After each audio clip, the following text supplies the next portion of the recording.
আসসালামু আলাইকুম ভিউয়ার্স। আজ কথা হবে আইটেল ম্যাজিক 4 এই ফোনটির সঙ্গে।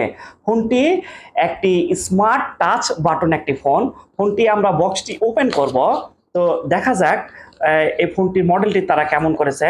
এই ফোনটির সঙ্গে কিন্তু আপনারা একটি শুধু চার্জারই পাচ্ছেন, আর অন্য কোনো কিছু পাচ্ছেন না। যেখানটিতে একটি চার্জারই রয়েছে, আর কোনো কিছুই ফ্রি নেই। তো ফোনটি খুব সুন্দর একটি ডিজাইনটি তারা নিয়ে এসেছে। ফোনটি প্রথমে দেখে মনে হবে আইফোনের মতো, এটি কিন্তু আসলে আইফোন নয়, এটি আইটেলের ম্যাজিক 4 ডিভাইস। এখানে একটি স্পিকার ব্যবহার করা হয়েছে, এর সাউন্ড কোয়ালিটি ভালো। এখানে audio, video, camera, Bluetooth, FM radio, auto call recording সিস্টেমে থাকতেছে। বিরক্তিকর কলের জন্য থাকতেছে ব্ল্যাকলিস্ট।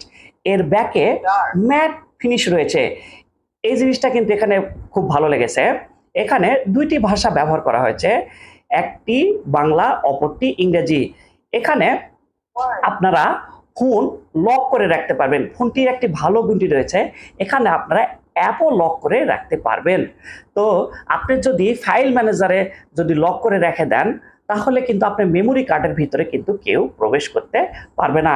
এই জিনিসটা কিন্তু এই ফোনটি আইটেলটি বেশ ভালো একটি সিস্টেমটি তারা করেছে। তো আমাকে এই জিনিসটা বেশ ভালো লেগেছে। এই ফোনটার বেশি ভালো লেগেছে এর ব্যাটারি ব্যাকআপ।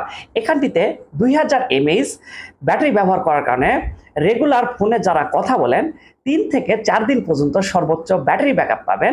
এবং এই ফোনটিতে ইন্টারনেট ব্রাউজার সিস্টেমটি রয়েছে, যেটি বাটন ফোনে সাধারণত থাকে না। ফোনটিতে অপেরা মিনি এবং ফেসবুক আপনারা ব্যবহার করতে পারবেন। তো যদি ইন্টারনেট ব্রাউজ করেন, সেক্ষেত্রে 2 থেকে 2.5 দিন পর্যন্ত সর্বোচ্চ আপনারা ব্যাটারি ব্যাকআপটি পাচ্ছেন। এখানটিতে কিন্তু স্ক্রিনে কিন্তু টাচ নয়, এটি কিন্তু বাটনের টাচ সিস্টেমটি তারা করেছে।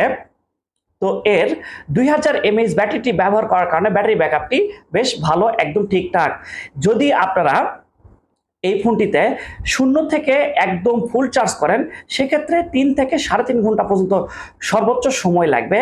এটা 2200 টাকায় জিনিস, এটা ইউনিক মানতেই হবে।